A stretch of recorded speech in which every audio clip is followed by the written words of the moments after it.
Someone in your life right now has already decided you won't push back.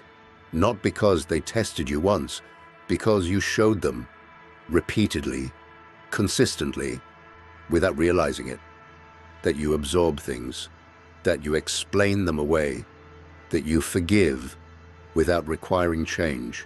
They didn't plan this consciously. They didn't sit down and strategize. Your behavior taught them. And right now, while you're watching this, they're doing it again.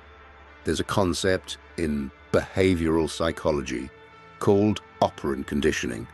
It simply means behavior that gets rewarded gets repeated. You already know this. What you don't know is that you've been on the wrong side of it your entire life. Every time you stayed silent when you should have spoken, you rewarded silence. Every time you forgave without requiring change, you rewarded the behavior you hated. Every time you over-explained your boundaries instead of enforcing them, you taught the other person that your boundaries are negotiable. You didn't do this because you're weak. You did this because you were trained to call it kindness. It isn't. It's a transfer of power. And it happens one small moment at a time. In the 1970s, psychologist Albert Bandura ran a series of experiments on social learning. His conclusion was simple and devastating. Humans don't just learn from their own experience. They learn by watching what happens to others.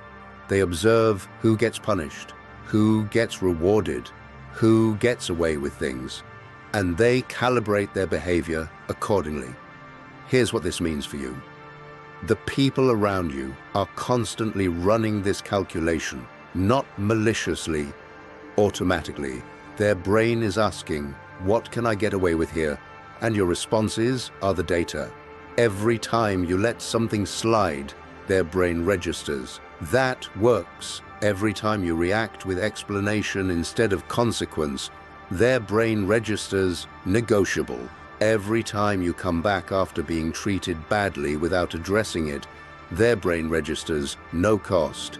You're not dealing with evil people most of the time. You're dealing with people whose brains have been trained by you to treat you a specific way.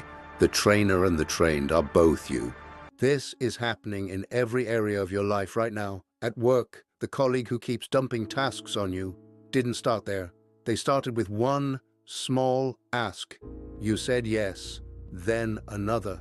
You said yes again. Your compliance built their pattern. Now it feels like your job description. In relationships, the partner or friend who speaks to you in ways that make you feel small didn't begin that way either. It escalated slowly, incrementally, because each escalation had no real consequence. Your explanation of why it hurt you became, to their brain, a negotiation, not a boundary. In your family, the dynamic that exhausts you every holiday was constructed over years of absorbed comments, swallowed reactions, and silent resentment. Nobody forced it on you. It grew in the space your silence created. And in every one of these situations, the people involved are not sitting somewhere laughing about what they've gotten away with. They genuinely may not even be aware, because you never made it costly enough to notice. So, how do you stop training people to disrespect you? First, stop explaining and start implementing. When you explain why something bothers you, you open a debate. When you implement a consequence without extensive justification, you close one. The difference is not aggression, it's clarity. Second, notice the pattern, not the incident. One moment of bad treatment might be a mistake. A pattern is a curriculum. If it keeps happening, ask yourself, what response of yours has been rewarding it? Third, understand that changing the dynamic will feel wrong at first, to you and to them. People who have been trained to treat you a certain way will resist the new rules. They'll call you cold, difficult, changed.